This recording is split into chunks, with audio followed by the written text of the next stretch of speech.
estamos quase em cima da hora, né? Deixa eu só apresentar o Marcelo Pinto da PPI Multitask para os alunos que estão chegando agora.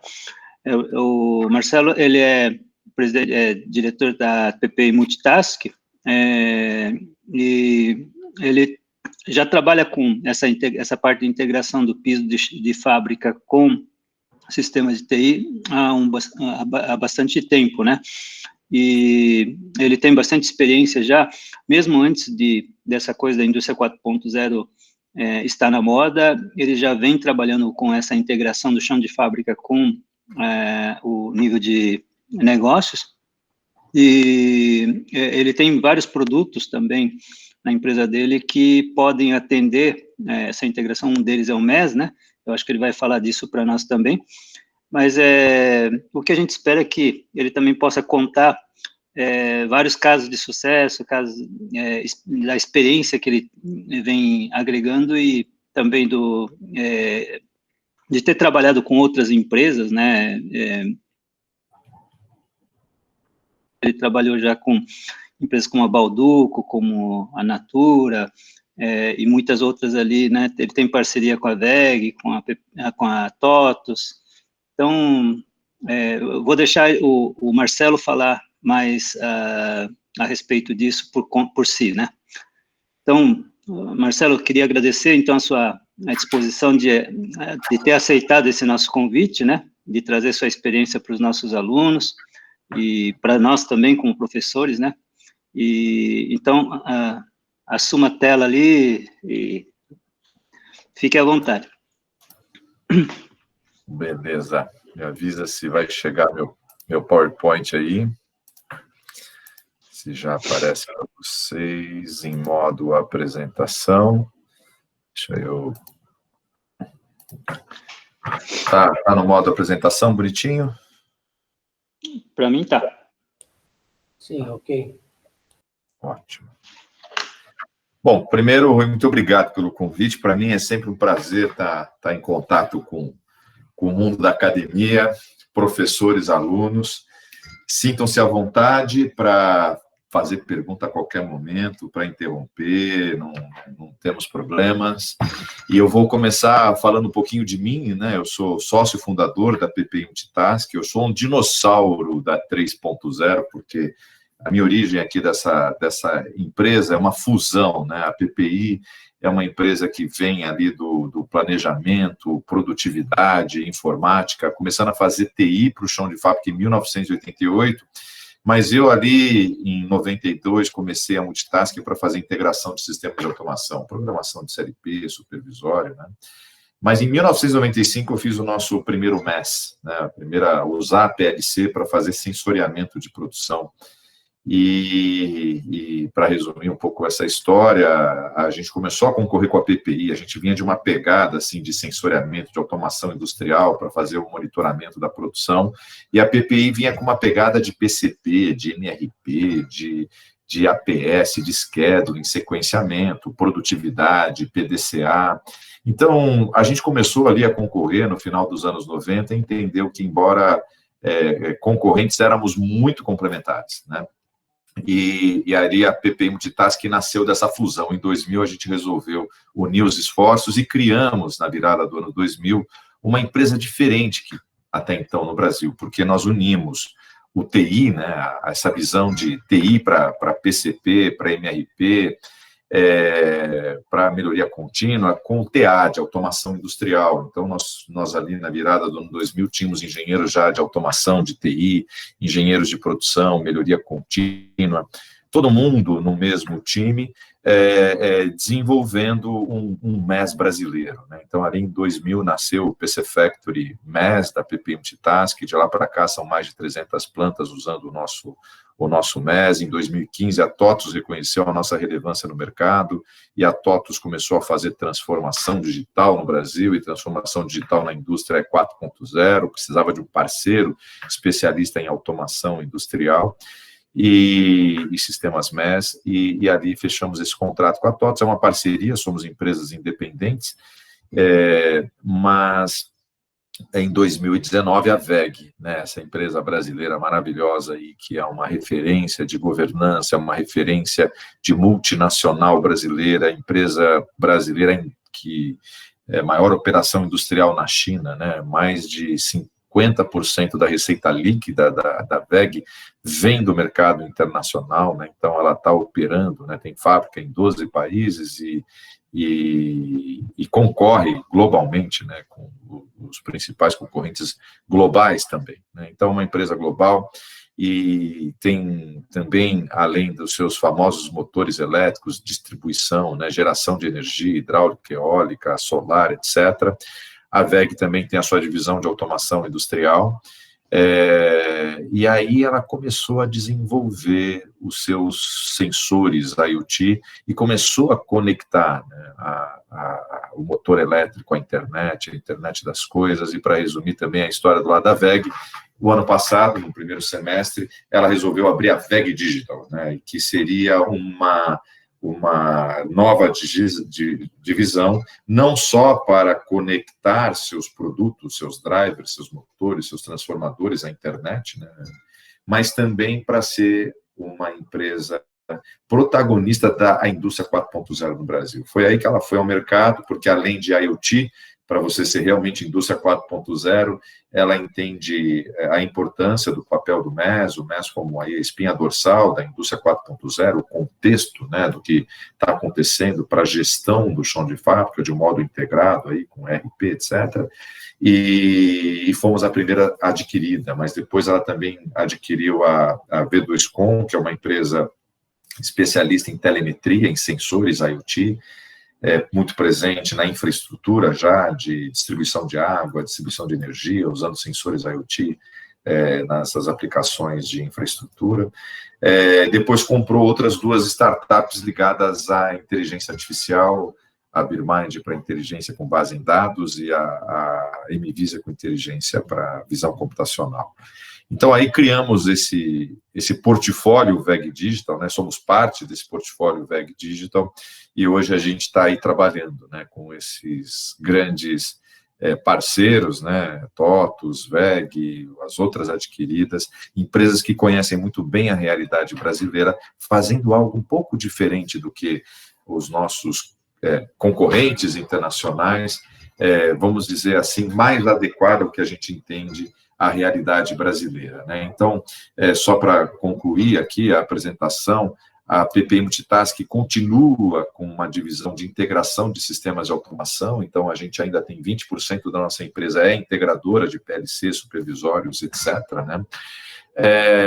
E a gente tem nos nossos 80% a nossa atuação em MES, e o que é interessante dessa nossa atuação, que chamou a atenção de WEG, de TOTUS, é que a gente está presente na produção de bens engenheirados, a gente está presente na produção intermitente, vamos dizer assim, artefatos de plásticos, de borracha, metal, estamparia, usinagem, a gente está presente naquela produção repetitiva de produtos make to stock, né, automotivo, linha branca, eletroeletrônico, móveis, a gente também está presente na indústria de processo, onde a gente trabalha com matéria-prima a granel, em tanques, em silos, esteiras, etc.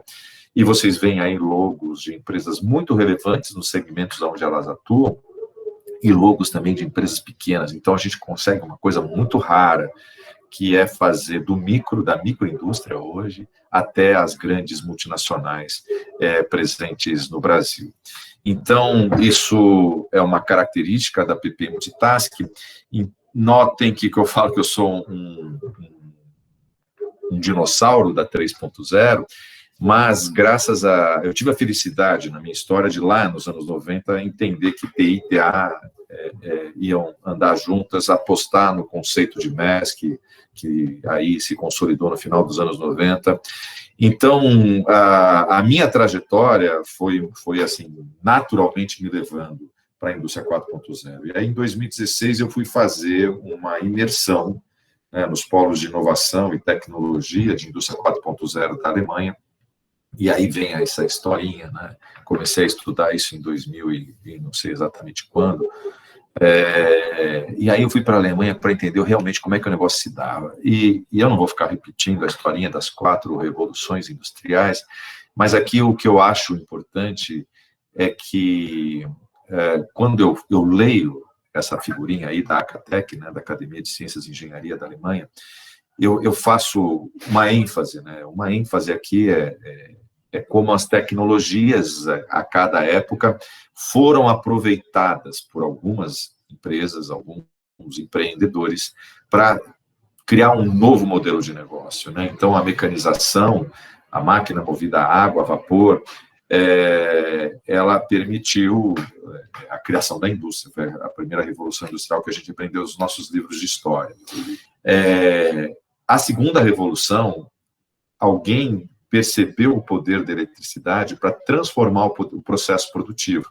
E aí eu vou falar do Fordismo como o grande expoente, né, da segunda revolução industrial, que soube usar a energia elétrica para fazer as esteiras transportadoras, fazer a produção em massa, né, e aí fazer uma produção de alto volume, mas altamente padronizada, tanto que você podia comprar um Ford T de qualquer cor, desde que fosse preto, né. A terceira revolução industrial, depois da energia elétrica, as fábricas começaram a receber o equipamento microprocessado, CLP, historinha. E aí a Toyota se apropriou muito bem disso, porque junto com a evolução que levou o CLP para o chão de fábrica, a evolução dos comandos pneumáticos, dos comandos hidráulicos, dos comandos elétricos, as máquinas ficaram mais flexíveis. E aí a Toyota soube usar essa flexibilidade da máquina, graças à evolução da automação, para transformar o modelo de negócio do Fordismo para o toyotismo, né, da produção puxada pela demanda, né, usar a flexibilidade para trocas rápidas, para lotes menores, para produzir sem grandes volumes de estoque, né, e produção sem perdas, etc, etc, etc. Então, a gente tem que entender que o que a gente está chamando de revolução é aquele momento em que as tecnologias maduras são aproveitadas para fazer modelos de negócios disruptivos para aquela época, né? E a gente está vivendo a mesma coisa agora. A consolidação dessas tecnologias de internet, etc., IoT, Big Data, inteligência artificial, estão permitindo a gente criar novos modelos de negócios disruptivos para a gente chover bastante no molhado, o papel do Waze, o papel do Uber, o papel do Airbnb, etc., que transformaram mercados, né, graças ao uso dessas tecnologias ligadas à internet, basicamente, né, inteligência artificial. Então, a gente está vivendo esse mesmo modelo, em que essas empresas já trouxeram para nós, consumidores 4.0, a experiência, né, da gente poder personalizar o nosso consumo, né? Então, quando eu falo o que o Airbnb tem a ver, eu falo que o Airbnb personaliza o meu final de semana. Então, eu quero fazer um programa com os meus amigos de faculdade, nós vamos pegar um lugar mais badalado, a gente quer fazer um programa com a família, com os avós, você vai pegar um lugar mais tranquilo, você não precisa ter mais uma casa na praia, né? Você pode ter várias opções que vão ser utilizadas de acordo com a sua necessidade daquele final de semana. Isso que parece uma coisa que não tem nada a ver com a indústria 4.0, é isso que a gente começa a viver com os nossos produtos. A indústria 4.0 percebe que a indústria precisa ter capacidade de fazer personalização em massa, né? Então, a gente entende que isso se viabiliza quando você vê uma cadeia de suprimentos, né, onde essas cadeias estão conectadas, os elos dessa cadeia, né, estão conectados entre si através de processos de negócio flexíveis, né? Então, a gente começa a imaginar que as fábricas, a logística, o centro de distribuição, esse polvo aí, para atender demandas customizadas de um CPF, um RG, elas precisam ter muito mais flexibilidade. E na internet, as fábricas, os CDs, as logísticas conectados à internet conseguem viabilizar uma orquestração via, vamos falar assim, workflows na internet, para que todos os elos estejam devidamente sincronizados para fazer o atendimento de um pedido personalizado. né? Naturalmente, essa integração só é possível se a gente tiver informação em tempo real.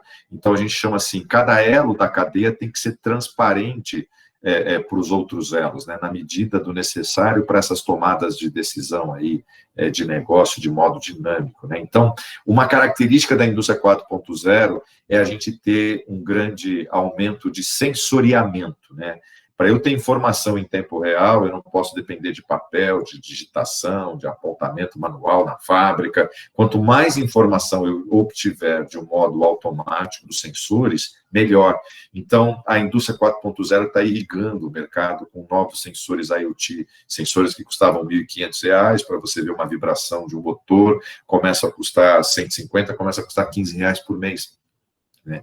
Então, você agora tem visibilidade muito mais aí à mão do que antes, sem essa profusão aí de microelectrical mechanical sensors, né, sem essa profusão desses sensores conectados à internet. Essa visibilidade da cadeia também me permite ter uma maior visibilidade dentro da minha fábrica, e eu consigo ali conseguir identificar e resolver problemas mais rapidamente, né, graças à informação também mais precisa em tempo real, e principalmente se eu considerar que esses sensores, somados à integração com outros sistemas de manufatura, geram o tal do Big Data, e disponibilizando, né, dados para aplicação da inteligência artificial. Então, eu começo a tomar decisões de melhoria baseados aí, né, no apoio. E isso tudo que eu estou falando é a Catec, está ali o selinho, está disponível no Google, e é importante vocês perceberem que isso é uma política de Estado. Então, o que é a indústria 4.0? Na sua origem, é uma política do Estado alemão. É uma política de um Estado que percebeu que tem uma mudança em curso no mundo e que esse Estado precisava aproximar a sua pequena e média indústria, né, brownfield, indústrias que já existem, com tecnologias lá, médias de 5, 10 anos de vida, viabilizar para essas indústrias o acesso a essas novas tecnologias, para que essas indústrias possam se conectar a essas novas cadeias de suprimento, que vão ser cada vez mais capazes de entregar um produto personalizado em massa, né? Como eu falei, individualizado. Então, a indústria 4.0, na sua origem, dá dinheiro para o pequeno e médio se conectar com centros de pesquisa aplicada, se conectar com academia, se conectar com fornecedores de tecnologia, para ir modernizando gradualmente ali o seu chão de fábrica, para que essa fábrica vá ficando pouco a pouco mais inteligente, pouco a pouco mais conectada, mais transparente, pouco a pouco mais capaz de fazer a tal da customização em massa, que é algo que está em curso. Então, a gente vai ver que alguns segmentos industriais, mais do que outros, começam a ter mais pressão por customização em massa, e outros, por característica do produto, do consumo, etc., essa pressão ainda é menor. Independente da indústria ter ou não uma pressão mais forte por essa redução de lotes aí até quase que o nível individual, a gente percebe que também essas mesmas tecnologias, essas mesmas capacidades das tecnologias aí 4.0, também, se não servirem para uma customização em massa, servem para a gente fazer mais com menos, né? Mais produtividade, mais eficiência, mais qualidade, com menor custo. Então, a indústria 4.0, eu falo, ela vai nesses dois eixos, ou você vai simplesmente fazer o que você faz hoje, mas de um modo mais eficiente, de um modo mais flexível, ou você vai fazer algo diferente, porque essas tecnologias, essa habilidade, essa eficiência, essa inteligência, ela te permitiu criar um novo modelo e você uberiza o seu mercado, né? Você passa a ser o Waze, você passa a ser o Airbnb do seu mercado. Ela te viabiliza novos modelos de negócio. Então, essa é a essência da indústria 4.0 na sua origem. E nesse material da Acatec, vocês vão ver alguns termos, né? Como fazer isso acontecer? Primeiro, com uma integração vertical, né? A sua fábrica, quando a gente fala vertical, é integrar o seu chão de fábrica ao MES, integrar o seu MES ao seu ERP, usando tecnologias também de IoT, mas basicamente é você ter uma fábrica digital, é você ter uma fábrica sem papel. Essa fábrica digital é que permite você enxergar online o que está acontecendo em qualquer área ali da sua empresa e que também te permite dar visibilidade para a sua cadeia, né? Se essa digitalização ela está acontecendo em termos de produção, ela também está acontecendo em termos de engenharia, né? Então, se a tua linha, você quer fazer uma linha nova lá de produção, você já hoje entra lá, como eu vi no filmezinho de vocês, de integrador, né? Aí das experiências da universidade, você já está indo primeiro para o digital, cria a tua rede, a tua linha nova, simula, depois que você simulou, otimizou o projeto, você constrói. Né?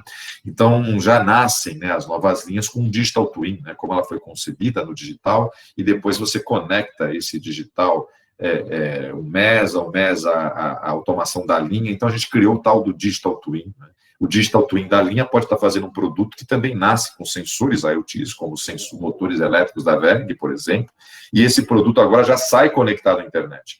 Então, você tem o digital twin da linha, você tem o digital twin do produto conectado, o pessoal chama de Smart Connected Factory, Smart Connected Operations, e tem o Smart Connected Product, né?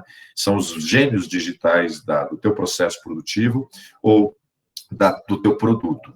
E quando você soma isso, né, integração vertical, engenharia, né, digital, fábrica conectada, produto conectado, você começa a enxergar aí o potencial da sua integração horizontal, né? Então, é você olhar aqui aquela frase inicial que eu falei, da internet a gente conseguir orquestrar, enxergar o que está acontecendo, né, da matéria-prima ao longo dos elos numa cadeia de suprimentos até o cliente final e, eventualmente, até com um produto conectado, o teu produto ao longo da vida, né, com o seu cliente final. Essa é a integração horizontal. Então, isso tudo que a Acatec fez foi um primeiro paper lá de fundamentos, né, da indústria 4.0.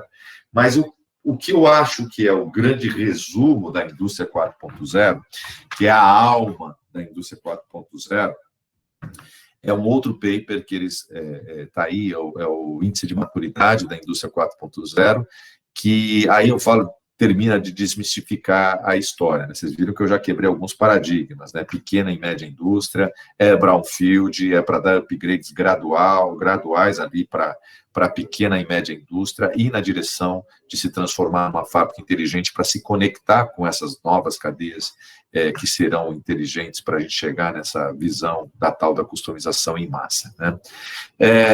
Agora, se eu falar assim, Marcelo, mas vamos lá, como é que a gente faz isso acontecer dentro do meu chão de fábrica?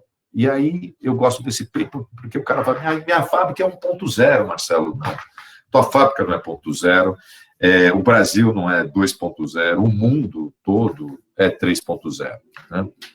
Então, esse mundo 3.0, que começou lá nos anos 70, nos anos 80 aqui no Brasil, eu programava CLP, em 1985 eu estava programando CLP. Então, uma fábrica brasileira já passou pelo processo de computadorização. Então, hoje, praticamente todas as máquinas que são automáticas têm lá um CLP. Pô, mas eu tenho uma operação manual. Mas se a tua operação manual é manual porque não interessou ainda economicamente automatizá-la, mas quando você automatizar, você vai computadorizar. E a indústria 4.0 não implica em 100% de produção automatizada. Né? Muitas iniciativas que eu vi da indústria 4.0 na Alemanha também são orientadas a guiar o operador, a dar mais produtividade ao operador que está fazendo a operação manual. Né? Então, a computadorização, ela já é, vamos dizer assim, algo muito bem consolidado. Se aquela operação manual tiver uma justificativa econômica, você vai fazer uma automação como nas outras máquinas ao lado, que já são automáticas, usando PLCs, usando alguma tecnologia, né, já microprocessada. O que o mundo tem de lacuna aí, indústria 4.0, é a tal da conectividade.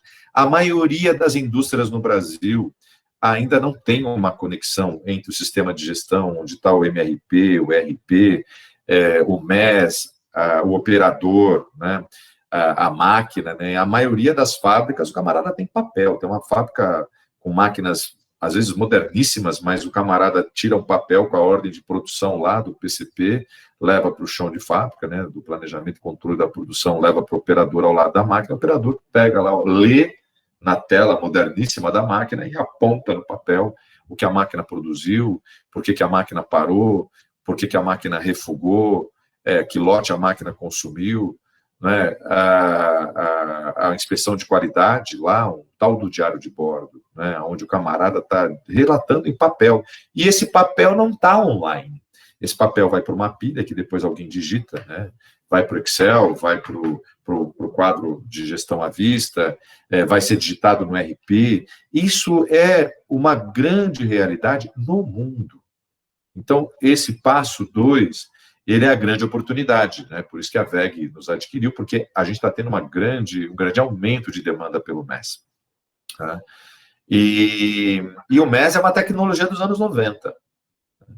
Agora, o que seria o primeiro passo dentro da indústria 4.0?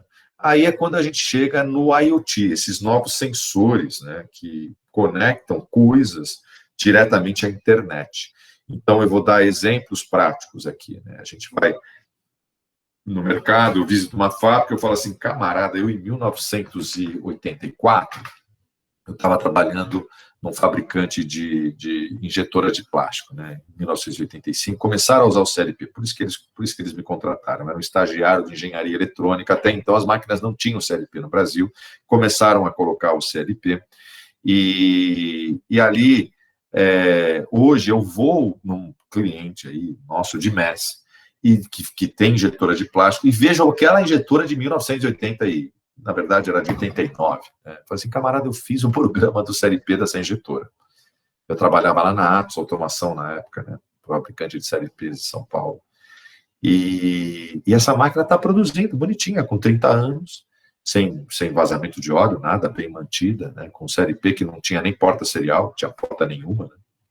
Mas era uma máquina computadorizada, uma máquina que já tinha flexibilidade, uma máquina que já tinha arquivos de parâmetros para troca rápida, né, fazer o setup rápido da máquina ali do ponto de vista dos parâmetros do CLP. Então, essa máquina está lá produzindo. E nós conectamos essa máquina de 30 anos ao nosso MES. Então, ali, naturalmente, essa máquina, eu pego um sinal digital ali da saída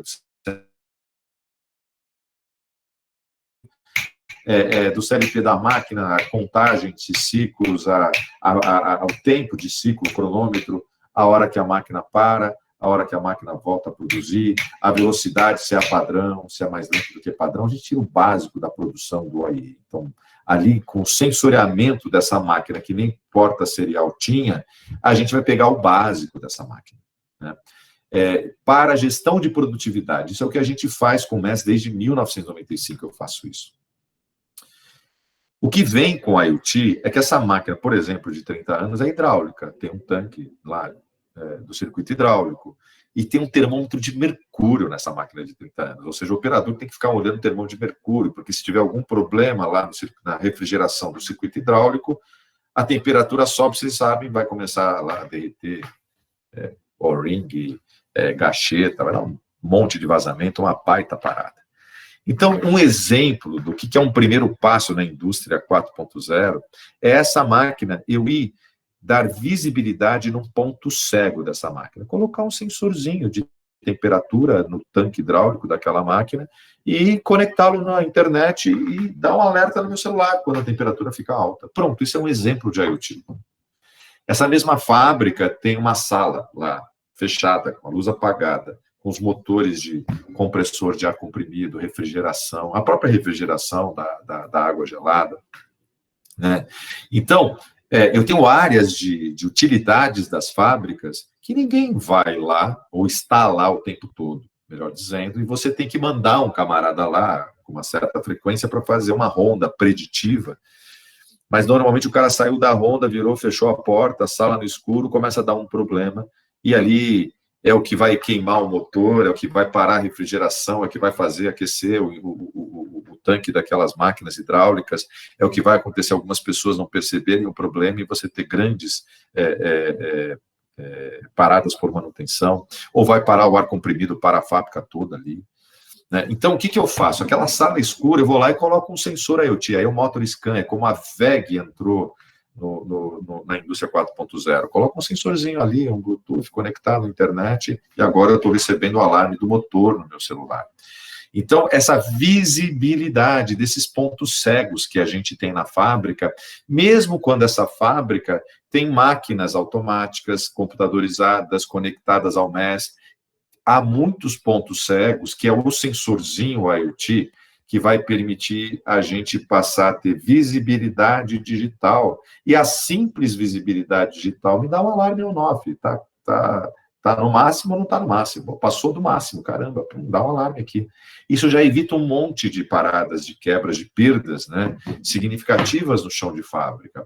Então, o primeiro passo que a gente fala aqui, que a Catec fala, né, de 4.0, é o simples uso do IoT, do sensor conectado à internet, para a gente trazer visibilidade a esses pontos cegos da fábrica. Agora, se eu estou com dado que eu tenho no CLP, se eu estou com dado do MES, se eu estou com dado dos pontos cegos do sensor IoT, eu comecei a pegar Big Data. Daí para frente, a inteligência artificial. É usar esse Big Data para eu ver quais são oh, meu Deus do céu, quais são as variáveis, né, mais relevantes para um problema que eu quero evitar, né? Então, eu uso sempre o exemplo da Coca-Cola. Você entra lá na fábrica, começa a sair garrafa com menos de 1 litro no volume. A linha começa a expulsar a garrafa, o rótulo, a tampa e a bebida, né? Então, o que está levando a linha a produzir garrafa com menos de 1 litro? Quais são dessas 1.000 variáveis, 5.000 variáveis que a gente historia numa Coca-Cola? Quais delas, né? E é meia dúzia, são meia dúzia que vão ter uma alta relevância com a variação do peso do volume dentro da garrafa. Então, eu começo a identificar quem é essa meia dúzia, começo a monitorar e começo a aprender com elas, né? E usando machine learning, a predizer quando vai variar a temperatura, a velocidade, o volume na garrafa. Gente, olha, vocês vão vendo aqui, ó, é muito online durante o dia, eu já tô pipocando aqui às 7h10 da noite. Vocês fazem isso todas as noites. Parabéns. E aqui a gente vai ter um outro nível de machine learning, não só para prever quando, mas a gente poder dizer como ajustar o que geraria uma variação lá do volume na garrafa. Então, se foi uma temperatura que começou a variar, eu consigo ver com esse comportamento anormal de uma temperatura quando vai a ocorrer essa variação, e com mais um modelo prescritivo de inteligência artificial, eu vou ver aqui o que eu posso ajustar nesse processo para, vamos dizer assim, normalizar a temperatura e evitar aquele comportamento que estava ali para acontecer daqui a alguns minutos. Então, isso é a alma da indústria 4.0. Mas existem as 9 tecnologias, existe a manufatura aditiva, existe a realidade aumentada, existe. Existem uma série de novas tecnologias. Mas a alma da indústria 4.0, que eu gosto de falar isso, é uma fábrica que gradualmente vai se digitalizando para ter informação disponível, não só para visibilidade, mas para a gente aplicar a inteligência artificial e fazer com que uma parte da máquina, uma parte do processo, um equipamento, sejam equipamentos que gradualmente vão indo na direção do se autoajustar. Então, dependendo dessa máquina que ela tem lá, um CLP, que nem porta serial tem, eu não vou conseguir, desse autoajuste, mandar um novo set point de pressão, velocidade e temperatura para essa máquina. Eu não consigo mandar um set point, mas eu posso pegar essas informações e mandar para o operador fazer o ajuste da máquina, né? Então, numa certa medida, a gente tem que deixar de acreditar que a indústria 4.0, ela obrigatoriamente te leva a você reformar, trocar todas as máquinas, né? Eu posso, com uma máquina do jeito que ela é, sem uma porta de comunicação, ter o básico de conectividade para ter uma visão online da produção, produtividade, paradas, andamento da ordem de produção, com o MES, ao controle da qualidade em processo, etc., com aqueles sensorzinhos IoTs. Eu pego aquela máquina de 30 anos e vou cobrir um ponto crítico, que eventualmente é a temperatura óleo hidráulico, a vibração do conjunto, motor, bomba, ou ali do sistema de fechamento. Então, mesmo uma máquina velha, eu coloco pitadas de tecnologia, na medida exata de ter um bom payback. Então, a gente não vai sair colocando aí tecnologia em tudo quanto é lugar, de uma máquina, de uma fábrica antiga, mas nós vamos colocar tecnologia naqueles pontos que vão me evitar grandes paradas, que vão me evitar grandes perdas de qualidade, que vão me evitar problemas em utilidades, e ali eu consigo, com pouco investimento, gradualmente, incorporando mais informação online, mais visibilidade, mais inteligência no meu processo. Isso é indústria 4.0, essa é a alma. O resto, naturalmente, evolui, e tudo vai evoluindo, mudando, materiais, tecnologias de processo, etc., isso é natural. Mas isso aqui, eu diria, que é o que me faz, que me encanta no material da Alemanha, porque eu vejo isso com uma tremenda viabilidade para a realidade brasileira. Isso é que me encanta, isso é que me uniu à WEG, porque a WEG também enxerga isso, a TOTS também enxerga isso, e com isso a gente mostra uma maneira de fazer a indústria 4.0 realmente acontecer no Brasil. E se vocês notarem, né, esse mesmo material, ele tem ali, nesse mesmo paper da Acatec, da maturidade da indústria 4.0, tem aí esse gráfico, que é um gráfico de melhoria contínua. Né? Você tem um problema que você precisa resolver. Até você pegar os dados, né, que contextualizam esse problema, o operador, o turno, talvez o lote, talvez a ordem de produção, o item, a operação, talvez a informação da qualidade do laboratório, talvez alguma outra coisa, que te dê as informações que você precisa para analisar aquele problema e você poder enxergar ali a causa raiz e definir uma contramedida e aplicar a contramedida, é o que todo mundo faz, é um ciclo PDCA, é um ciclo de melhoria contínua, como você quiser chamar isso daí. Né? Isso todos nós fazemos no nosso chão de fábrica diariamente. Quando a gente coloca as tecnologias 4.0, a única coisa que nós estamos mudando é que eu consigo identificar o evento mais rapidamente. Eu tenho o contexto que veio do MES, o contexto que veio do sensor IoT, o contexto que veio da integração com RP, com sistemas de automação, para rapidamente eu ter uma base de dados, aí agora, com o apoio da inteligência artificial, eu consegui mais rapidamente chegar na causa raiz e mais rapidamente, com análise aí das relevâncias, das simulações com machine learning, eu também consegui definir mais rapidamente uma contramedida. Então, o que nós estamos falando é que nós vamos conseguir ter adaptações mais ágeis com a indústria 4.0. Com as tecnologias da indústria 4.0. Nós só estamos acelerando o processo de entender, de identificar, de entender e de resolver os problemas. Né? Então, é essa simplicidade que eu gosto da abordagem da Acatec, porque é isso que a gente realmente consegue fazer no dia a dia aqui da indústria brasileira. E quando a gente vai entender como você faz isso, Marcelo?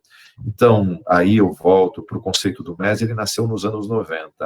No começo dos anos 2000, a ISA 95 deu essa visão hierárquica aqui, ó, do MES, sendo um nível 3, conectando o ERP com sistemas de automação ali, a sua máquina, o seu processo industrial, ao seu operador. E agora, isso daqui, né, vamos lá, aqui nasceu o MRP, o PCP, né, isso aqui se consolidou nos anos 2000. E agora, quando a gente tem essas novas tecnologias, a internet das coisas, né, a base da indústria 4.0, a gente tem um novo componente desses sistemas industriais. Então, a ISA 95 se limitava a essa hierarquia, a esses sistemas nessa hierarquia. E a indústria 4.0, ela traz a tal da plataforma IoT, aquilo que está na internet. Aquilo aonde eu posso ligar o meu ERP, eu posso ligar o meu MES, eu posso ligar os meus sistemas de automação, eu posso ligar ali os meus sensores. Aliás, aquele sensor IoT, Bluetooth, que vai direto do tanque, do circuito hidráulico, que vai direto do motor elétrico para essa plataforma na nuvem, aonde eu formo o Big Data industrial e começo a desenvolver apps, né? Começo a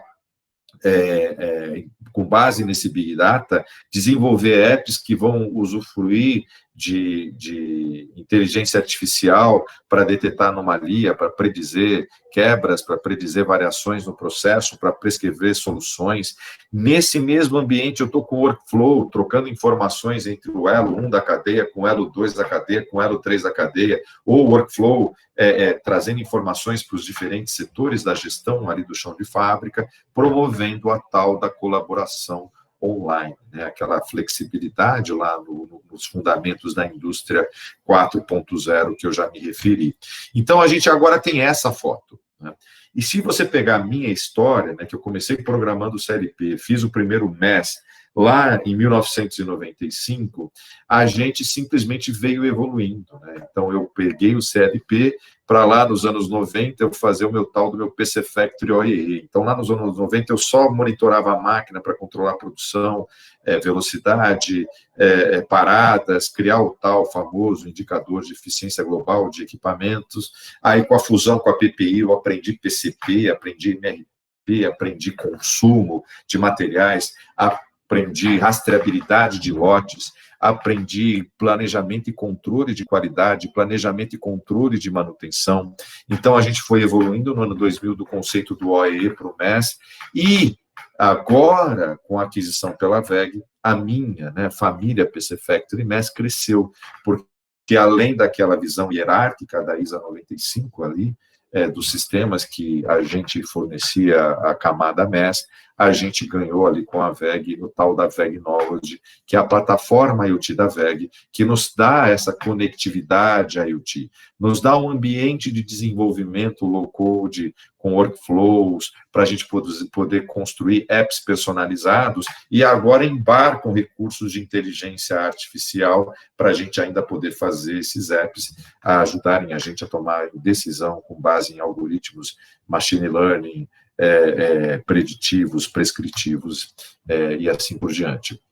Então, com isso, hoje, a PPI Multitask, como parte do Grupo WEG, nessa jornada aí do índice de maturidade da Acatec, a gente tem o PC Factory OEE, que são os primeiros passos da conectividade ali do chão de fábrica, completamos aquela fábrica sem papel com as outras funcionalidades de manutenção, de qualidade, de controle de materiais, consumo, lotes do PC Factory MES, e agora a gente tem o PC Factory IoT, que nos permite fazer aí a jornada completa com a plataforma, a WEG Knowledge e os recursos de inteligência artificial. Eu juro para vocês que essa visão que eu admiro da Acatec, eu já falava dela antes de ter qualquer namoro com a WEG, antes de ter a visão, né? Eu falava, desejo isso tudo, não tinha isso tudo, embora eu fosse um grande divulgador da indústria 4.0, eu consegui fechar mesmo todas as capacidades tecnológicas graças à aquisição pela WEG e esses outros investimentos que a WEG fez, além da aquisição da PPI Multitask, para nos trazer essas capacidades aí de sensor IoT e de inteligência artificial. E aí eu quero compartilhar um pouquinho com vocês para dar essa visão de jornada, né? A Black & Decker é um cliente nosso há muitos anos. Ela começou com a gente só com OE, só fazendo monitoramento das máquinas de fundição, usinagem, injeção de plástico. Depois a gente foi evoluindo para controle estatístico de processo online, controle de qualidade online. Depois a gente evoluiu para o Kanban eletrônico, né?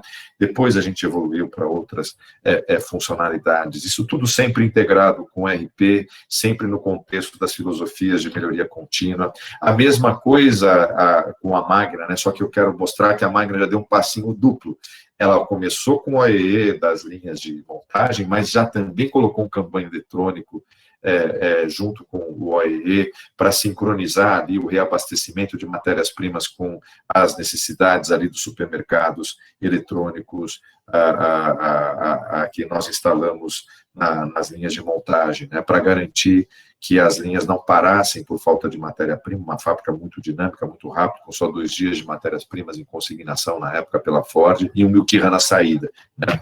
Outro exemplo é um passo já um pouco mais, primeiro passo já maior, né, não é só o OEE, as Coca-Colas, aqui nesse exemplo, a CVI de Santa Maria, Sorocaba, no interior de São Paulo, elas começaram com a gente, sim, para fazer um monitoramento online no AE das linhas de invase, mas também para a gente trabalhar toda a rastreabilidade, né, de lotes, né, dos concentrados, das embalagens, né, para a gente conseguir saber num pallet, numa lata, quais lotes de matéria-prima de concentrado, quais lotes de embalagens foram consumidos, para a gente também ter o controle ali de outros consumos, que muito importantes na gestão das Coca-Colas, que também é energia, água, vapor, também ter historiados variáveis de processo, né, para que a gente também complementasse a rastreabilidade de lotes, não só da lote consumido, mas como é que estava a temperatura, como é que estava a pressão, etc, etc,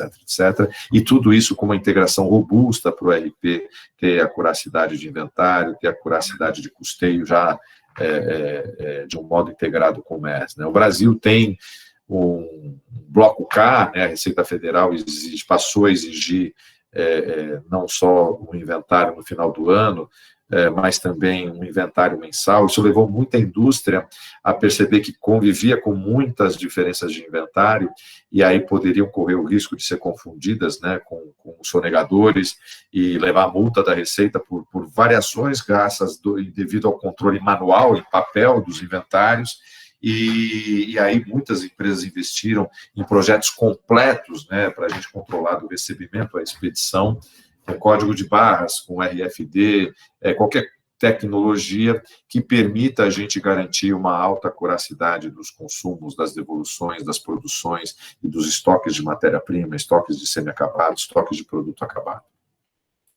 E a gente tem também a outra Coca-Cola, que é um outro exemplo nosso, onde a gente fez um projeto já numa fábrica Greenfield. Então, é uma fábrica Greenfield porque ela tinha uma razão de existir na estratégia da Coca-Cola Andina, uma engarrafadora, franquia da Coca no Rio de Janeiro, que decidiu fazer uma fábrica nova, mas aí já uma fábrica totalmente conectada. Então, ali nós implantamos o nosso MES integrado com RP, o nosso MES integrado com LGVs, né, as empilhadeiras guiadas a laser, que o nosso MES ele dá toda a missão do que tem que levar de concentrado para charuparia, o que tem que levar de embalagem para as linhas de invase, o que tem que tirar da linha de produto produzido, o que tem que tirar da linha de resíduo ali das linhas.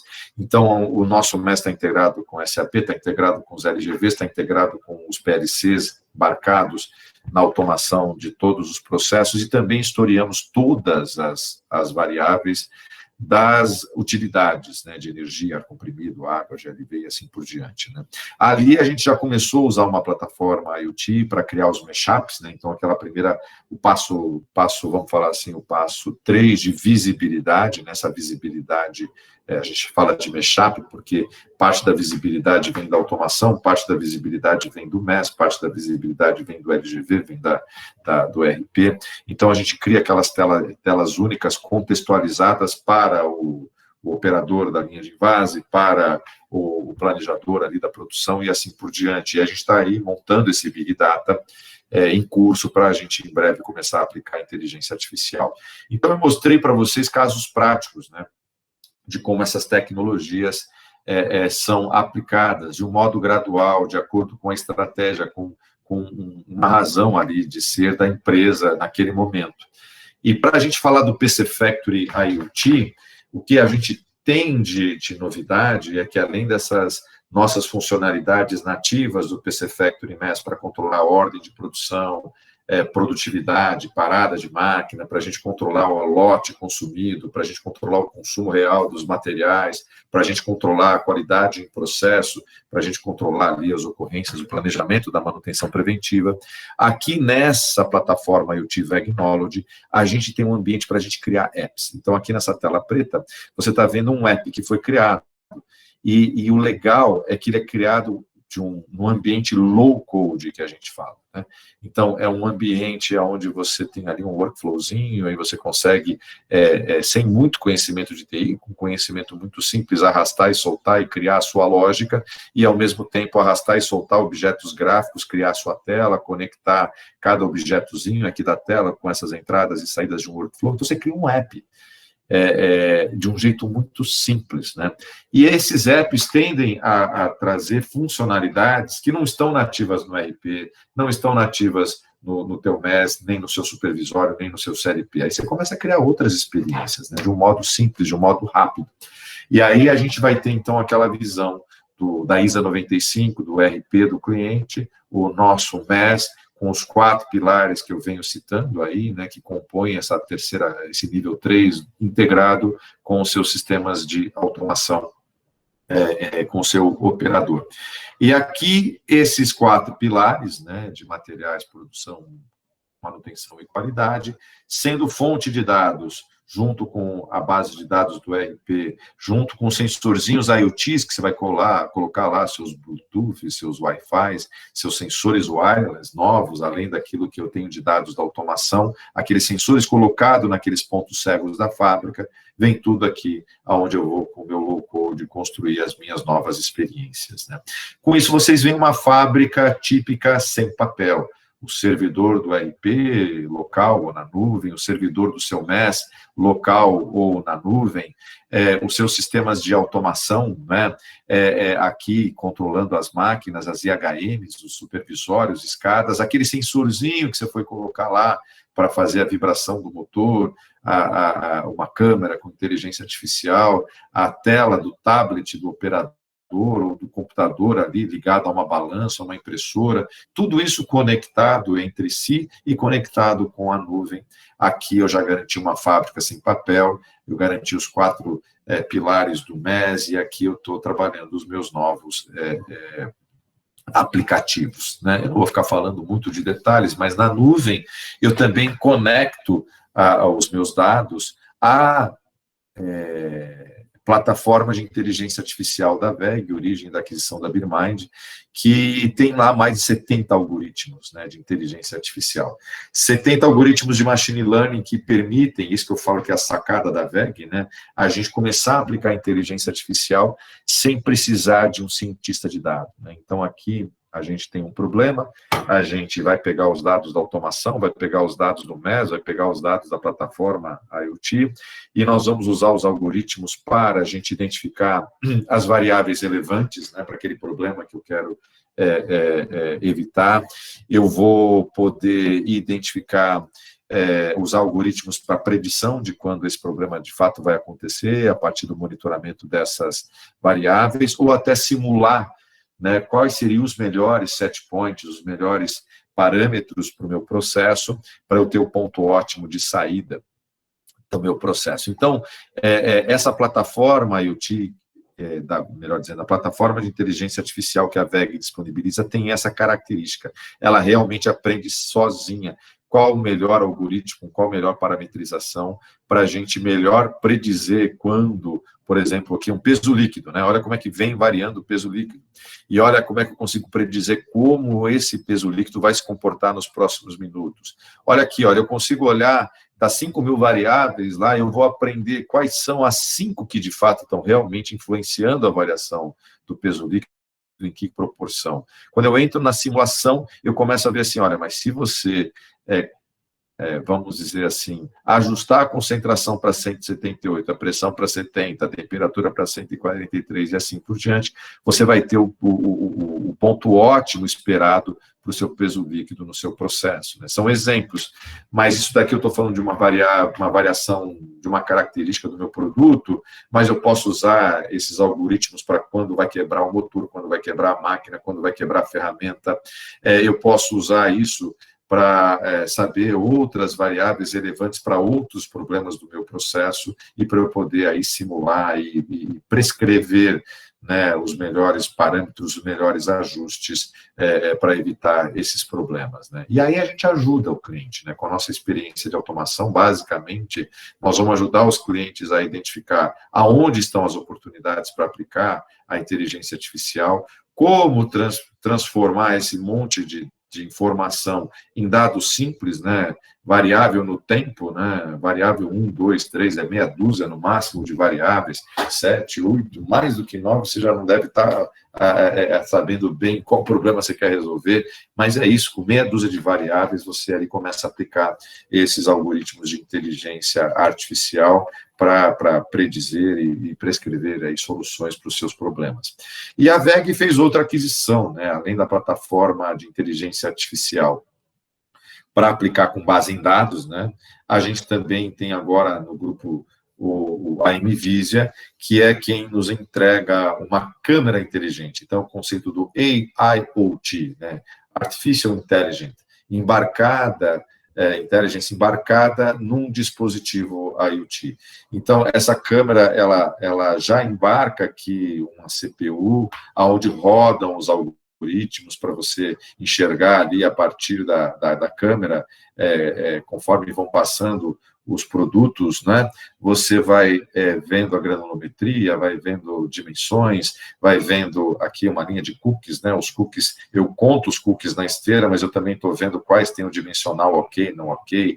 Então, de um certo modo, a gente hoje usa esses dispositivos para a gente contar a produção para um AE, produção boa, já com produção ruim, por motivo de refúgio, ou para fazer aquele controle de qualidade inline, né, usando recursos de inteligência artificial.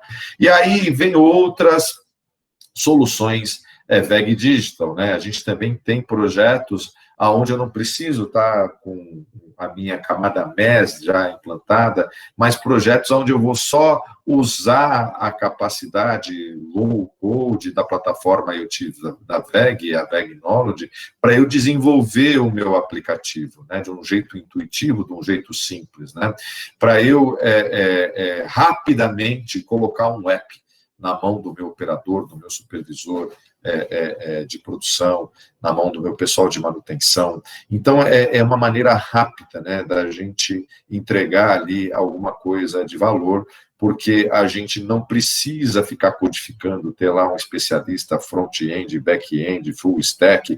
Eu vou fazendo aqui com recursozinho simples de workflow, entradas e saídas, conecto com qual é o meu sensor IoT, que lógica que eu quero, o if, o then, o else, vai virar aqui aspectos aqui que você vai trazer, arrastar e soltar, lógicas que você vai arrastar e soltar, e você vai construindo sem muito conhecimento de programação, né?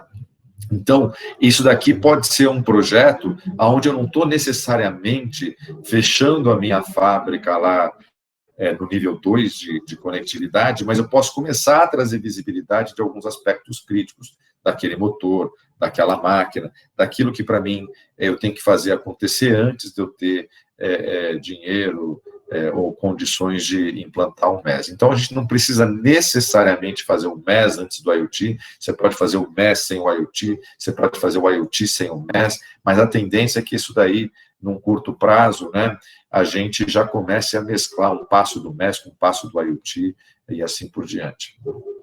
Então, exemplos de aplicação é o que a gente chama aí de você fazer o gênio digital, né? Eu vou pegar aqui os dados do CLP de uma máquina, eu vou colocar aqui um medidor.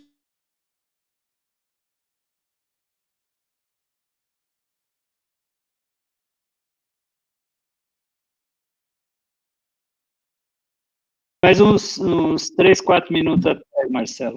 Uia. Bom, pelo amor de Deus, eu saí. Quando eu saí para falar, agora faço as perguntas, eu vi que eu estava desconectado, eu falei assim, meu Deus, há quanto tempo eu estou desconectado? Tá. Vou sugerir o seguinte, mostra os teus slides, que aí a gente te diz onde que você parou.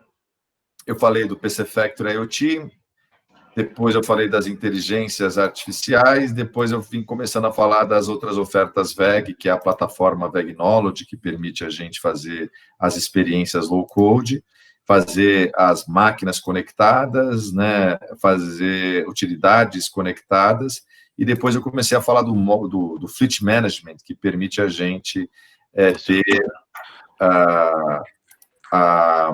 um monitoramento de várias coisas, né, simultaneamente na internet. E depois, por último, eu falei do Energy Management, que é vários medidores de energia para você ver o rateio, com base no consumo real das máquinas, equipamentos, etc. Mas era isso daí. Então, acho que você caiu ali mais ou menos pelo Fit Management, ali onde você... Acho que por ali a gente acabou perdendo a conexão. No slide da injetora, lá. Eu falei do slide da injetora, isso, eu falei do Smart Machine, tá, beleza. Esse Smart Machine, acho que deu para vocês entenderem, né? A gente olhar a alma da máquina, né? Então, a temperatura, a energia, a vibração, olhar aquilo que permite a gente fazer um digital twin, né? Então, eu falo que o MES, a gente vê o OEE como unidade produtiva, que tem uma certa produtividade, mas com o Smart Machine, com a IoT, indo na direção do Digital Twin, a gente começa a ver aqueles aspectos, né, da alma da máquina que fazem a máquina produzir bem, com qualidade, com saúde, né? Então, é uma maneira da gente olhar agora as variáveis da máquina, e não só a produtividade da máquina, como a gente está habituado a fazer no MES. E o Digital Twin dos sensores das máquinas, a gente faz o Digital Twin dos equipamentos lá nas utilidades, para a gente também poder criar as variáveis ali de atividade produzida da injetora, com o lote do MES, com a qualidade, com a IoT, estou vendo aqui energia, estou vendo água gelada, então a gente começa a criar novos KPIs, além de olhar ali a predição de quebra, de falhas de equipamentos, de utilidades, a gente também começa a ver esse mashup, né? Variáveis de processo, de utilidades, com produtividade, com qualidade. E o Motor Fleet Management é mais do mesmo, né? Então aquele sensorzinho Motor Scan, que nasceu a VEG Digital, que eu fixo um sensor o wireless, conectado Marcelo, aqui. Oi. Perdão, eu não sei se você está apresentando alguma coisa, mas eu estou só ouvindo a sua voz, não estamos ouvindo nada. Obrigado por falar, vocês não estão vendo nada. Eu não vou repetir, gente. Não, tudo bem, sem problema. Acreditem em mim aqui, desculpa. Acreditem em mim aqui que eu começo a só... Eu não sei, eu estou tendo algum problema na minha internet aqui. Vamos ver aqui, ver se chega aí de novo, desculpa. Eu esqueci de compartilhar no meu... Então, está me falando que chegou aí.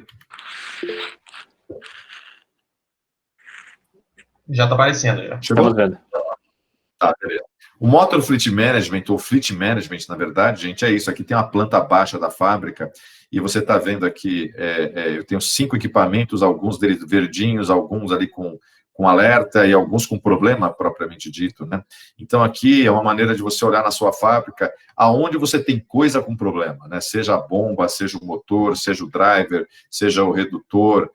Então, agora a gente vai expandindo o uso do sensor IoT, não apenas para o motor elétrico, mas para outras coisas, né, que a gente queira monitorar a temperatura, a vibração.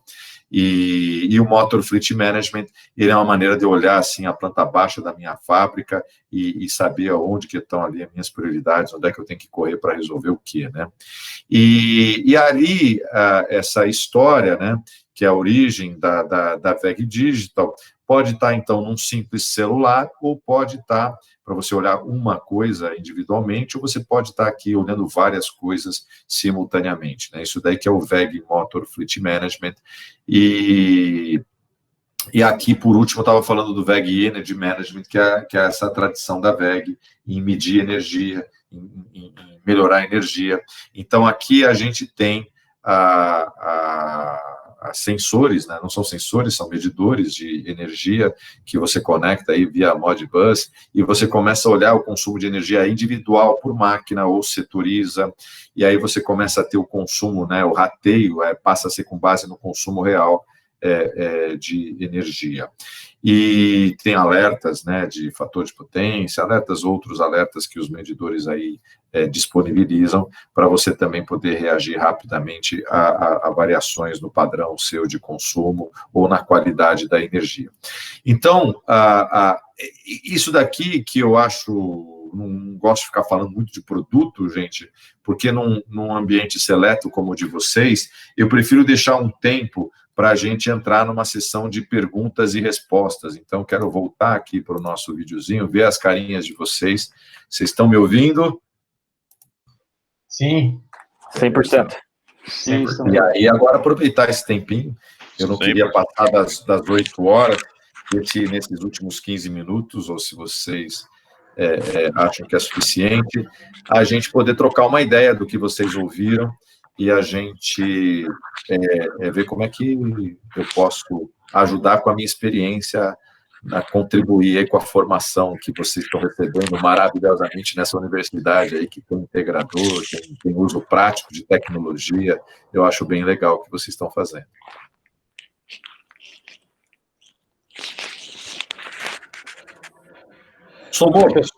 Pessoal, para disciplinar a coisa, coloca lá no chat, perguntar, para a gente passar a palavra, para não ficar um monte de gente falando.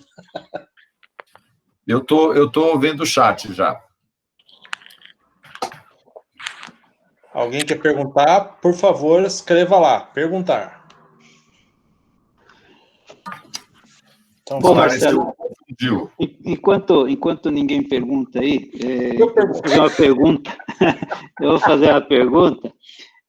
Você falou bastante daquela estrutura hierárquica da ISA 95, né? Porém, eu tenho ouvido bastante falar que a indústria 4.0 tem uma estrutura tudo junto e misturado, ou seja, parece que uma coisa, a ISA 95 vai na contramão da filosofia da indústria 4.0. Queria saber a tua opinião, assim, do que você acha sobre isso.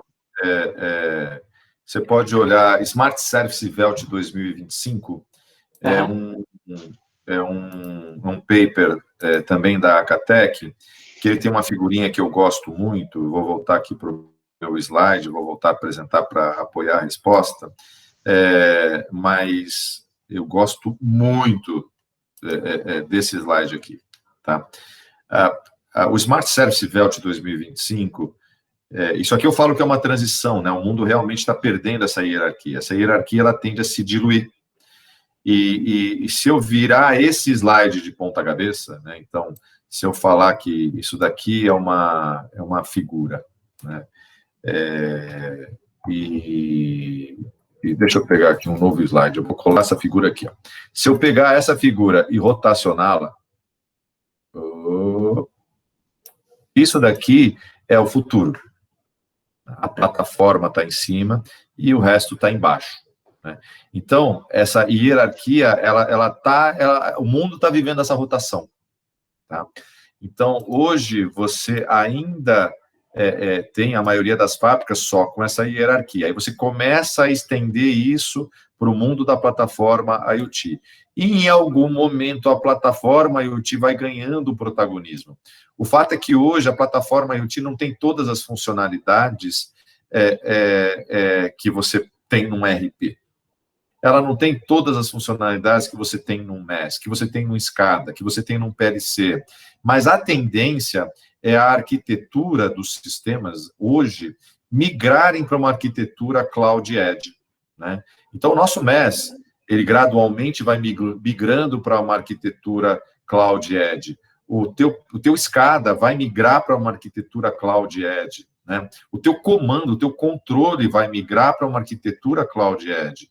Então, não é que fica tudo junto, misturado, né? Mas vai acontecer isso aqui que eu acabei de falar. Você vai ter aqui sistemas, né, legados na fábrica, seja para gestão, sistemas legados, seja para execução, sistemas legados de automação, você vai ter sistemas legados de controle, né? E você vai ter sensores IoTs que vão estar com Edge, gateways, com controle local no Edge, com a inteligência artificial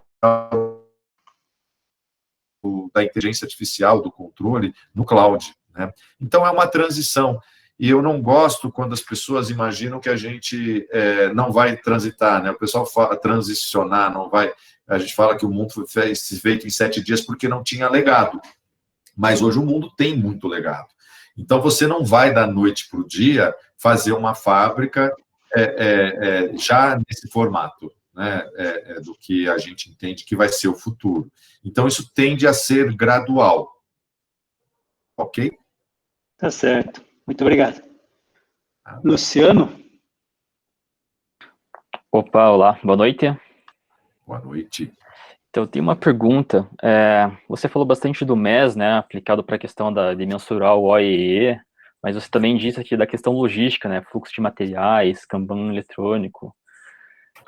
Eu trabalhei com um MES, né, voltado para o fluxo de materiais, e o que a gente sentiu de muita dificuldade é a questão de você ter um retorno de investimento em relação a esse tipo de tecnologia, né. Hoje a gente vê que está muito alinhado a questão estratégica de digitalização, para até trabalhar com AGVs, mas o retorno de investimento para esse tipo de tecnologia hoje não é muito fácil de ser adquirido. Você tem alguma experiência com isso na questão de venda de projetos, ou na questão mesmo de implantação de projetos voltados para fluxo de materiais? Luciano, eu vivo e dou leitinho para as minhas crianças todo dia, porque a gente tem sucesso em fazer isso. Uhum. Hoje em dia, você não vende sem payback, né? Então, o payback tem algumas maneiras de você enxergar.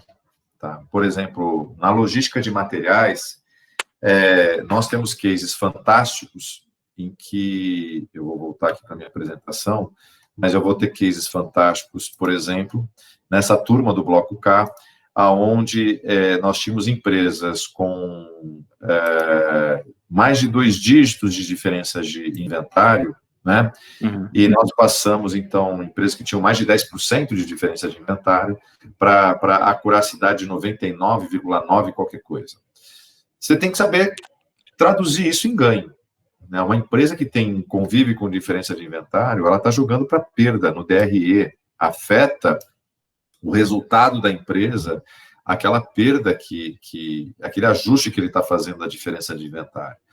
Então, quando a gente vai falar de um projeto de logística de material, a primeira pergunta que eu tenho: qual que é a tua diferença de inventário? Qual foi o último ajuste que você fez de resultado por diferença de inventário?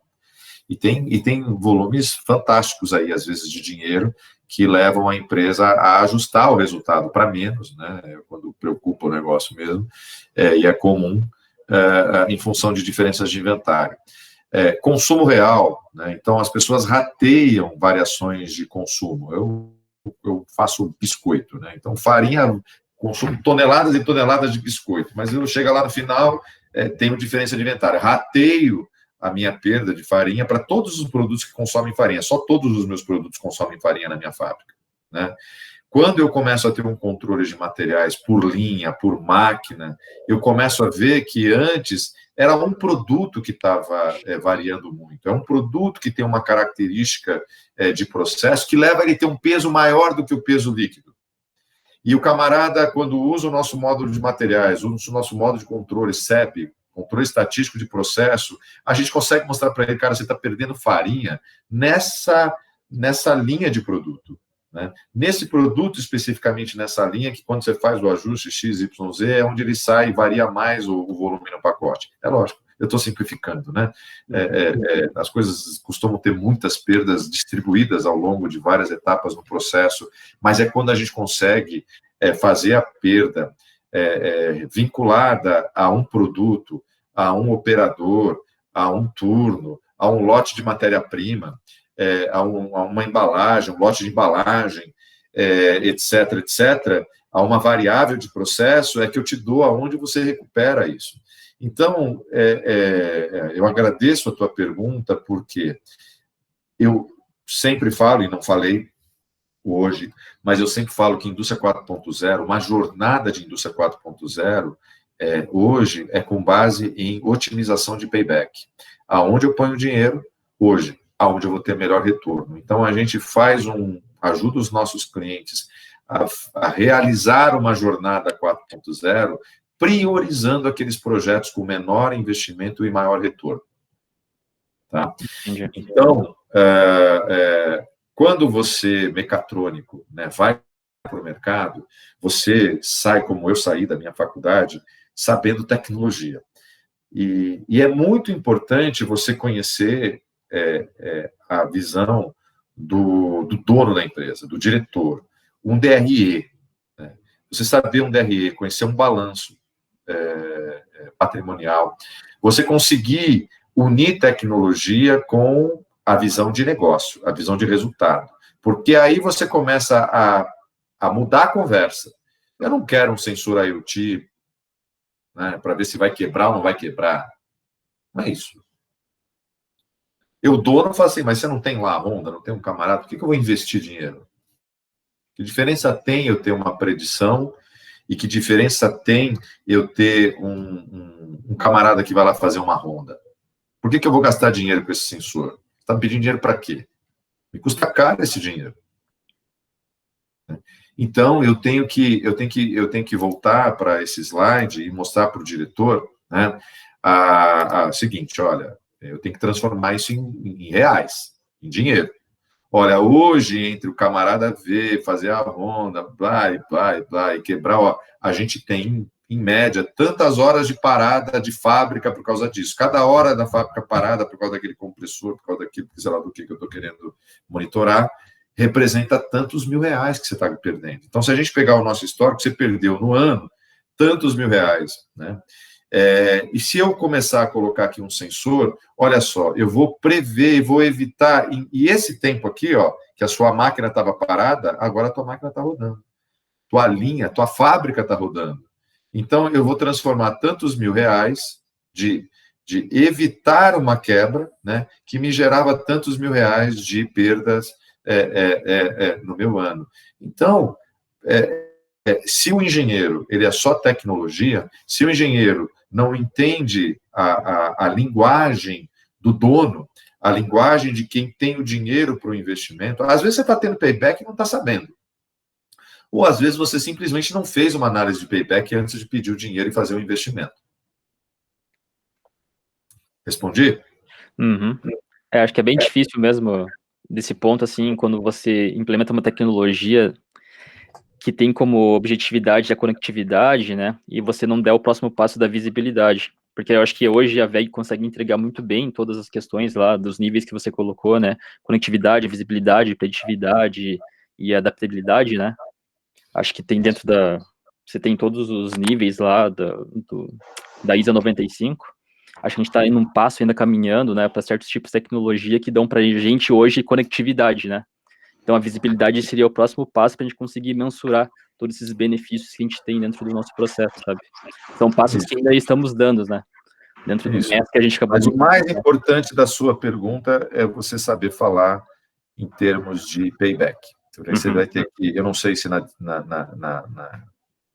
grade vocês têm essa disciplina, né, que vai mostrar o que é um balanço, que vai mostrar o que é um DRE, que vai mostrar o que é um custo do produto vendido, que vai mostrar aonde estão as outras despesas e que pode ajudar vocês a identificar, né, como que a tecnologia reduz custos de mão de obra, como a tecnologia reduz investimento, né, que traz custo financeiro. Então, isso é legal, isso é legal. Eu fui aprender isso tarde na minha carreira, né? Eu tive que aprender isso daí no MBA.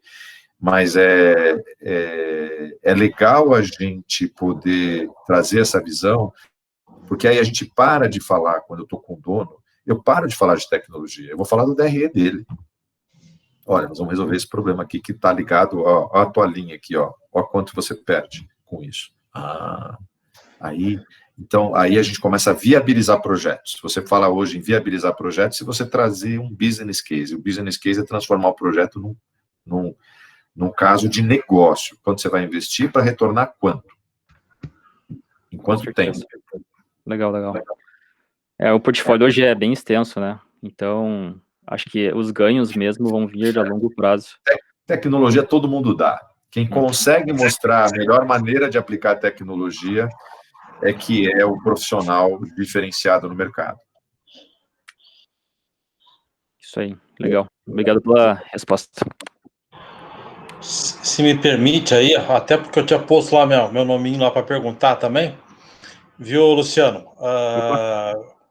Antes de virar professor, eu fui engenheiro de processos e supervisor de produção. E aí, essa tua pergunta é legal pelo seguinte: a maioria das empresas não enxerga o seu fluxo de capital. E o MES, ele te dá essa possibilidade. Então, no fundo, o que está acontecendo com a tua fábrica o tempo todo? A maioria das pessoas não enxerga isso. E pior, às vezes tem o software, mas aí não sabe analisar a visibilidade, né? fazer a partir das informações que são geradas. Um dos aspectos da indústria 4.0 é que agora você tem o MES associado a outras ferramentas, né? Por exemplo, Analytics, né? A ideia do Analytics é exatamente você pegar os teus dados, né? O tal do Big Data, porque o MES é um gerador de Big Data. Ou seja, ele gera um monte de dados. E aí é muito fácil a empresa se perder nesse monte de dados. Tá? E aí entra a parte de análise, né? Analytics. Que a gente, inclusive, vai falar um pouquinho lá, vai ter mais para frente, aí, daqui a algumas semanas, o cursinho lá do Tableau, né? Legal. O grande ponto é que essa tecnologia, né, o MES que foi implementado, ele tem como função integrar todo o fluxo de materiais, seja do apontamento de produto acabado, material em processo, matéria-prima, em uma única plataforma para conseguir se comunicar com AGVs, né? Então, o propósito dela não foi trazer a visibilidade, sendo que ela consegue colocar tudo em uma plataforma só, né? Acho que tem como propósito, então, colocar a tecnologia na empresa, né? Mas a visibilidade a gente não está extraindo de maneira correta, sabe? Interpretando todas as informações que a gente tem do fluxo de materiais na fábrica. É um passo que a gente tem que dar. Desculpa, Luciano, eu estava te perguntando, onde que é que você trabalha? Trabalho na Bosch. Ah, tá, entendi. Foi o que eu pensei. Mas isso não é privilégio da Bosch, não, viu? Eu sei, mas eu sei que a Bosch tem trabalhado bastante essa questão do MES ali, essa questão da visibilidade ali. Uhum. Estamos caminhando. Beleza. Bom, Marcelo, parabéns aí pela tua apresentação, excelente. A minha pergunta, uma delas, você falou que tem aí alguns softwares que são livres aí e tal. Qual a possibilidade de acesso a esses materiais aí da VEG? Não, os softwares não são livres, os da VEG não. Os da VEG são todos licenciados, né? Tá. E eu não sei te dizer com a VEG se ela tem alguma... Eu acho que ainda não, a VEG não fez nenhum licenciamento acadêmico ainda. Então, a gente fez muitos projetos, Luiz. A gente tem o nosso software, por exemplo, rodando no Senai São Caetano, naquela linha modelo lá de indústria 4.0, de customização, uma linha de usinagem. A gente tem o nosso software na Fábrica do Futuro, da USP. E aí começou a vir tanta demanda, né, para a gente fazer os projetos aí com os demonstradores de universidade, que a gente não consegue dar conta. Né? Então, aí a gente passou a cobrar. A gente passou a cobrar porque... mais do que a licença, na verdade, é o esforço da gente treinar, da gente implantar, por exemplo, no demonstrador de vocês, no integrador de vocês. Então, hoje a gente não tem uma política de doação mais por causa disso, é muita demanda. E a gente não dá conta de toda essa demanda, né? Então, os primeiros a gente realmente fez, a gente deu produto, deu engenharia, fez muita coisa gratuitamente, mas hoje as licenças são cobradas, os serviços são cobrados para a gente conseguir não parar a empresa, senão a gente só faz demonstrador e não traz mais o leitinho das crianças. Né? Não, entendo. Mais alguma pergunta, gente? Enquanto o pessoal pergunta... Oi, fala, Luiz. Uma curiosidade, você estava mostrando ali a integração. Como que você enxerga esse desafio de diferentes fornecedores de tecnologias, como conectar essas diferentes tecnologias e como que você, em particular, está trabalhando com isso? Hoje está muito mais simples, né? Hoje a gente põe aquela caixinha preta lá, o Edge Gateway. Eu dei o exemplo ali de Modbus, tal, talvez ali para tal da injetora, né? Mas hoje você já tem o Edge Gateway com software embarcado, com literalmente dezenas e dezenas e dezenas de drivers, proprietários de dezenas e dezenas e dezenas de fabricantes de máquinas, equipamentos, instrumentos no chão de fábrica. Então, a gente já tem tradutores, vamos dizer assim, dos protocolos proprietários dos diferentes fabricantes, de diferentes equipamentos, para diferentes processos. Você já tem os tradutores que traduzem isso para o OPC, OPC-UA, né? MQTT. Então, a gente já tem aí grandes facilitadores para promover a conectividade. E quando o CLP sequer tem uma porta serial, aí você tem os sensores, né? E os sensores já vêm, de um modo geral, também. Vem Bluetooth, vem MQTT, vem LoRa, vem um mix de protocolos, um mix de tecnologias de comunicação. Então, hoje a conectividade está cada vez mais fácil, né? Então, isso era um drama lá nos anos 90, no começo dos anos 2000, mas depois o OPC já facilitou o mundo, né? Já facilitou um mundo de coisa. E aí, depois, com o IoT e os protocolos IoT, já facilitou aquilo que não estava ainda com porta serial, com porta Ethernet e assim por diante, né? Então, isso é uma realidade. A gente tem alta conectividade industrial hoje. Agora, tem problemas, né? Não são só rosas, toda rosa tem espinho, né? Tem aquela máquina que tem conectividade, que tem porta Ethernet, que tem protocolo, mas o fabricante não te deixa conectar. O fabricante fala assim, você se conectar, se não for através do meu sistema, eu tiro a garantia da minha máquina. Tá? Então, esse é o problema, né? Mas a gente vai cair nesse problema de política comercial, mas não de tecnologia, né? Esse é o drama. Não abro meu programa para você, meu programa está criptografado, vamos dizer assim. Então, você não consegue achar o tag que você precisa para você alimentar o seu machine learning. Entendeu? Isso acontece, né? Mas é política e não falta de tecnologia, de um modo geral. Legal. Obrigado. Bom, Marcelo, eu gostaria, não é uma pergunta, na verdade é um agradecimento, porque você colocou a IoT e esses conceitos de IoT, Big Data, tudo de uma forma tão interessante para mostrar que a importância disso na indústria 4.0, que era uma coisa que a gente vinha buscando, uma forma de mostrar para os alunos o quão importante era essa tecnologia, né?